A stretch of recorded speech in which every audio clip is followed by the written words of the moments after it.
आरिफ वाला रेशम गली इलेक्शन का मैदान नवाज अली खान और नूर अहमद भट्टी ने मार लिया।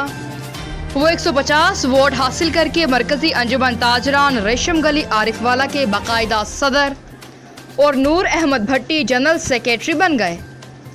ताजरान सियासी और समाजी वकला और सहाफ़ी बरादरी की जानिब से मुबारकबाद, जबकि ताजरों की जीत की खुशी में ढोल की थाप पर भंगड़े।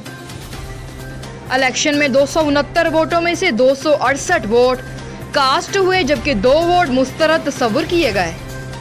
मद्दे मुकाबिल उम्मीदवार राना रिजवान ने 116 वोट हासिल किए। शहरी हलकों की जानिब से नौमुंतखब सदर नवाज अली खान और जनरल सेक्रेटरी नूर अहमद भट्टी के अलावा मरकजी अंजुमन ताजरान के सदर अलहाज सूफी मोहम्मद रशीद, चीफ एग्जेक्टिव मोहम्मद हुसैन हुसैनी, सदर जिना शोक साजिद महमूद शेख, सीनियर नायब सदर राना शौकत अली, चेयरमैन राना मोहम्मद आसिफ अमीन, सदर तारिक मुगल, सदर किरियाना एसोसिएशन चौधरी अजीम ताहिर और सदर citizen action movement Mohammad Abrar Sheikh advocate समेत रेशम गली के ताजरान को मुबारकबाद पेश की।